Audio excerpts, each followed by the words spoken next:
Joining us now is business strategist and the CEO of Independent Stock Market. We say good morning to Adam Brandley. Adam, thank you for joining Ditch and me in Memphis. How are you? Good morning, Tim. It seems like, Adam, the clock is ticking on small businesses right now. Is that hyperbole, or is there some truth to that? Oh, there's a lot of truth to that.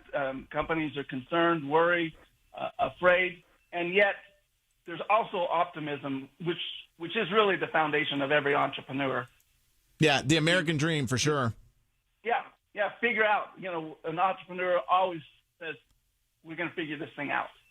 We had on a couple of days ago Congressman David Kustoff here from our area, and I know today, he had hinted that today was going to be the day that they would vote on more of the PPP, the Paycheck Protection Program, and that's expected to pass a little bit later today. But not everybody got their hands on that. It seemed like there were a lot of glitches on that, Adam.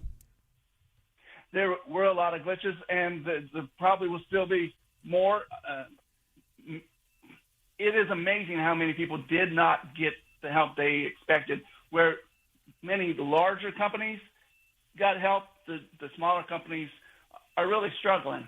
And yet they should not look to just loans or bailouts from the government. They've got to restructure. They have to look at their customer bases and even consider equity versus debt, because debt is bondage and equity is ownership. And that's what we do, is we help businesses reach their customers and fan base and raise capital and bring in true ambassadors and partners. Yeah, this is a bit of a reset for forever. I don't think it's a bit of a reset. It is a reset. But, Mitch McConnell also said yesterday that he's not for letting states use the coronavirus as a way to bail out their debt problems. And so he may not be that generous with any more money for states.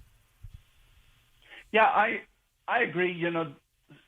We don't know all of the situations, so I can't speak to everything in the governor's expense piece, but I can speak to private business owners.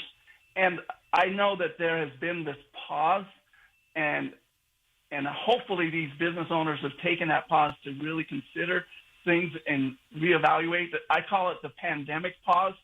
A good friend of mine, she's like, "Adam, it's like time has just paused, and we've got to take advantage of it, and we've got to do everything we can to help move this country forward, because small businesses make up the third largest economy in the world here. Wow. Small businesses in the United States." Well, what's scary, and Adam Brandley joins us this morning on Memphis Morning News.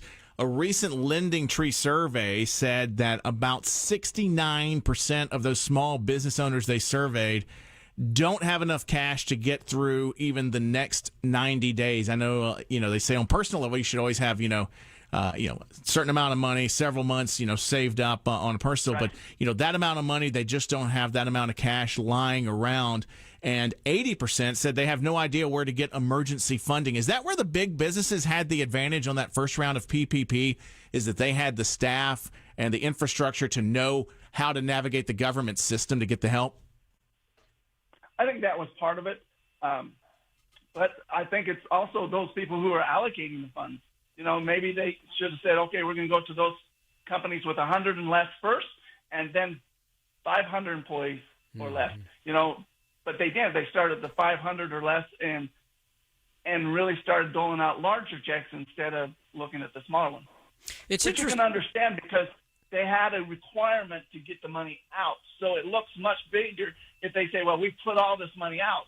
But unfortunately, the smaller checks of $20,000, $50,000, $250,000 can make a huge difference in these smaller companies' lives. It's what's, small entrepreneurs are what really drive this country. And you had said something a few minutes ago about the pause, the pandemic pause.